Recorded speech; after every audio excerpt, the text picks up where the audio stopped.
Welcome to On Texas Football, a little special edition here for you today. I'm Bobby Burton, joined by Gerry Hamilton. We're going to talk, Gerry, today about some of the newcomers on campus, both the portal guys as well as some high school recruits. They just showed up on campus about a month ago from today, actually.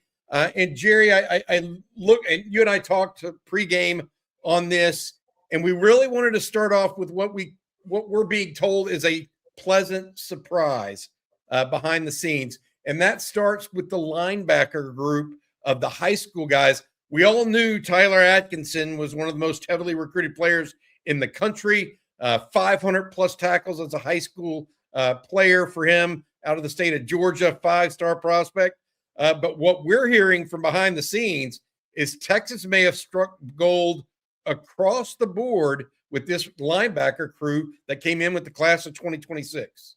Yeah, let's start with Kosi Pollitt, because I think Kosi has been super impressive in multiple ways to multiple people in Moncrief and around the program from what we hear. Look, I think there was a known that, he can be potentially, and let's start with this with the caveat that no pads have come on yet. So we're talking about workouts and meetings and discussions with these guys and kind of what they're picking up, right? So just want to make sure everybody knows when pads come on, it can be totally different. But we're talking about what is known now. That Kosi's picking things up quickly, and he's shown such a football IQ that when he was initially recruited as an outside backer, and then when Muschamp was hired, overhang type of linebacker player, could develop into a pass rusher. You know he has that qualities, right? And that's come through in the early workouts. I think people really like his maturity level. The way he works, the way he goes about the day-to-day has been very impressive, and the football IQ.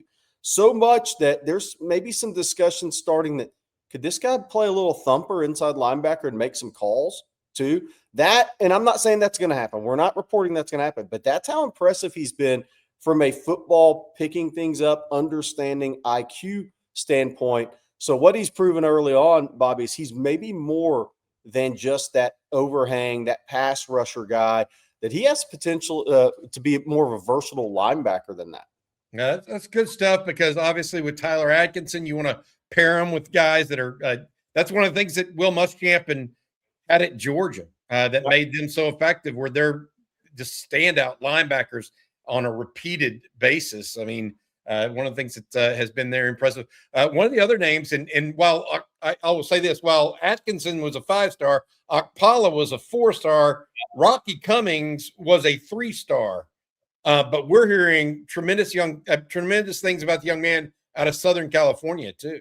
Yeah, especially his frame. I think when people showed up to watch some of those workouts for the first time, they're like, what portal place did he come from? Like, he's got that frame. And we said that when he was on campus for his OV.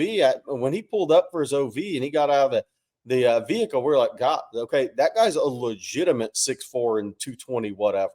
I mean, a lot of those guys end up 6'3", 210 when they show up. No, not this guy. And he has long arms. He's got broad shoulders. He's got some natural thickness to his frame where you're like, okay, this guy's going to weigh 240, 245, 250 one day. And I think with that, that frame, I think caught some people off guard. Again, after seeing him that hadn't seen him as much, but then the movement skills, the quickness, the reactive quickness, the movement skills to go with that has some people excited about what Rocky Cummings could develop into. And one thing that shouldn't come as a surprise is a Justin Wilcox, defensive recruit at Cal, and that's where he's committed before he flipped to Texas, may end up being really good. That wasn't ranked highly. And we'll see where it goes, but that's true on Justin Wilcox's history. It's kind of like Gary Patterson at TCU. When Wilcox took some kids at Cal that maybe USC and maybe Oregon and those guys didn't offer on the West Coast, a lot of them ended up being really good players. We'll see if this becomes the case with Rocky Cummings. 2 Cal defensive players started in the Super Bowl on Sunday night. Yeah. I'll put it that way to your point about Justin Wilcox, the former head coach for the Cal Bears. He obviously got fired last season. One of the reasons why Rocky Cummings became available.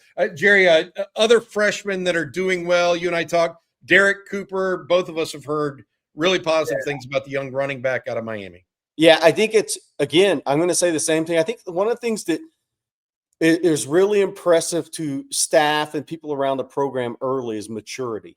How do you attack the workouts? How do you attack the meetings, the conversations with coaches? I mean, are you an eyes up guy? Are you taking everything in? Can you take it to a rep? Are you really buying into everything? So Derek Cooper, we've heard, oh, he's explosive, right? Oh, this guy's good. He's very talented. He brings a different explosiveness at 210 pounds, maybe. To the running back position than Texas had, but I think that there's a maturity with him too. And I experienced a little of that when I went to see him at Chaminade Madonna a couple of times. He is not the average kid that you say, okay, well, it's going to take him some time to adapt in that way from the maturity standpoint. He's already there. He's got a mature way of thinking. So I think outside that athleticism at his size, I think the way he's attacking all this has been impressive too. And why is that important, Bobby? And we're not saying he's going to have the freshman year. That's some of the things we heard about Cedric Baxter early on. Yeah. Because he had a level of maturity about him. And those guys tend to pick things up and run with it pretty quickly. And Cedric Baxter ended up starting his first game before he got injured the year later. All right. A couple other guys we heard about. Jamarian Carlton, defensive tackle, defensive end out of Temple. Richard Wesley, defensive end out of Southern California. And then Samari Matthews, the cornerback out of North Carolina, all apparently getting some positive publicity at this point. Yeah, I think Wesley and Carlton do two different ways, right? Their upside is there, right? And got to remember on Richard Wesley, he was a 27 that reclassed to 26. So he's coming in even a little bit younger than some guys, but he's going to be an edge, I think, forever, his whole football existence, kind of like Lance Jackson, big edge, right? I think he's impressed with just that athleticism and his size. And that's not impressive to me watching him last July work out, but I think there is still, when you come in and you're in that environment and you can go athletically, you look like you belong at 6'4", 255 or whatever he's at right now, and you look like you athletically belong in workouts at Texas. I think guys kind of raise their eyebrow and say, okay, that guy's got a chance. And Richards, we interviewed him here on the show. He's a mature kid too. He's got a bright mind to him. So I think there's a theme here with that. Jamarian Carlton, I think it's just working his frame go. The long arms. I mean, I know he's working out at some edge, right? Alfred Collins did when he was young too. Justice Terry did. And Justice Terry isn't going to be as big a guy as Carlton, but I think there's a real thought in Austin that Carlton is going to be a 300-plus pound guy in time. So is he going to end up with the Alfred Collins frame in 3 years? I think is the question. Alfred Collins ended up being 315 to 325 pounds, depending on the time when you weighed him and how old he was. I think the thought is Jamarian Carlton has a lot of upside at Texas, but that upside is probably going to eventually take him inside, which I think is a good thing because Texas needs disruptors with length like Alfred Collins to go with the rest of the guys they have on campus long term. Samari Matthews also mentioned. What was your feedback that you got there? It's very similar to Derek Cooper and the guys we talked about and Kosi Okpala. It's the maturity, Tyler Atkins, the maturity, the way they're going about the work every day, the way they're focused, the way they bring that focus to everything they do, to the workout, to a meeting, to a conversation with a coach. I think it's the same. Obviously, people have seen the pictures of Samari Matthews. He looks great physically. But the things I like to hear are the maturity and the conversations that they're having with coaching staff and how that's impressing. So I think Samari Matthews he's putting himself in position right now to go into the spring and have a chance to compete legitimately for a backup role because I think the staff sees, okay, this guy's locked in. He's about business. Couple other things to mention. This is going to be interesting. Cohen Brown and Cam Coleman. We're going to get to some newcomers now, other outside of just the freshmen. Cam Coleman and Cohen Brown right now are working out with the running backs in the weight room. Right. Now, that not on the field. So basically that tells you that Texas wants to get some size on those guys and really work on their armor almost immediately. Right now, that's interesting. And then James Johnson, a young man out of South Florida that you went to go see. We recently found out why he was out for most of his senior season. It was an injury that not many people mentioned or there wasn't any information coming out. but you recently found out about that. What was that exactly? Yeah, so it was right after I was there during the season because he was fine when I was there, but he apparently, from what we heard, he got into a car accident. I don't think it was him, but he injured his hip and he missed the rest of his senior season. And I think there was some concern that wait, was this going to affect him long term? What's this going to do to him? But I think he's doing full workouts at Texas. He's back all the way. Texas is everything's gone well for him. So while he sustained that injury in a car accident, not on the football field, he has come back well from that, and he's engaged in full workouts now. So he gained a little weight in that time away, but he's back in full workouts at Texas, and I confirmed that down in Miami talking to somebody that they were a little concerned. Okay, what could this affect him? I mean, his football career, but no, it has not. He is back working out fully with Texas, and again, similar look. We talked about Texas and needing those disruptors on the interior. All you have to do is turn on his tape and watch about 5 plays to know that guy has it. And now it's going to be his development. He's going to get worked harder in a strength and conditioning program than he ever has in his life with Torrey Beckton, because that is, in the state of Florida, it's a little different, right? It's not like Texas and Georgia with the athletic periods every day and the strength and conditioning coaches on staff and everything that goes with it. He's going to about to be worked harder than he ever has in an off season.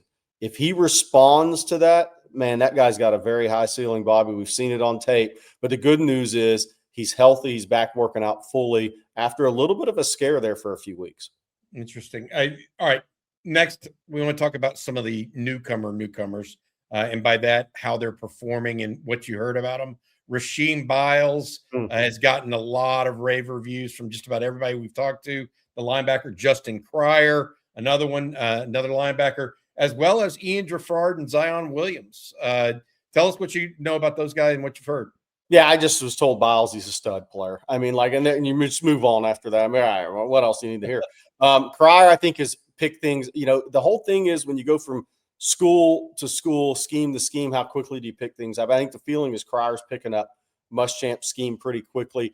And that is good because he's got some experience. So you'd think that probably happens, but you still want to hear it happens to where, okay, there's a thought that this guy could be. And there was already thought he's got a key role as a thumper inside linebacker on this team next year. But I think he's accelerating the thoughts on that because he's picking things up quickly and he's showing it from rep to rep. So I think that's very positive. On Ian Gifford and Zion, interesting. It's kind of two different things. Obviously, Ian Gifford was wanted by Texas because of what he looked like on tape in those 420 snaps at Arkansas at 385-ish pounds, because nobody really knew what his size was. So that's carried over to the workouts. His workouts at that weight has been very impressive, or his work at that weight's been very impressive. And I think Texas wants to get weight off of him still heading into the season. Zion Williams, what I heard about him was interesting, Bobby. And look, I covered him in high school. He looked like $1 million, right? Whenever you see him at a track meet or on a football field, he is being called one of the strongest players in the program right now. That's after a redshirt year at LSU. He has natural strength, obviously, but I think weight room numbers too. He is one of the leaders of the Texas program.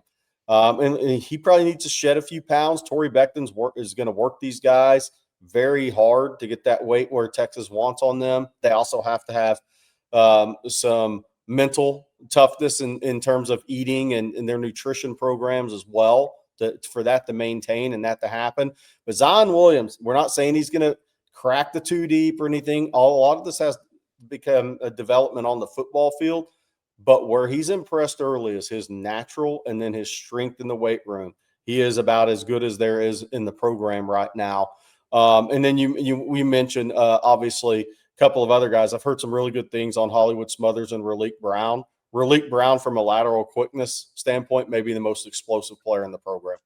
Woo! Lateral quickness. Yeah. Just being able to get outside. Yeah, gotcha. Start-stop ability. That's interesting. What about Smothers? I mean, he comes in. They're both interesting. Smothers, a guy that protects the football really well, has big time home run speed.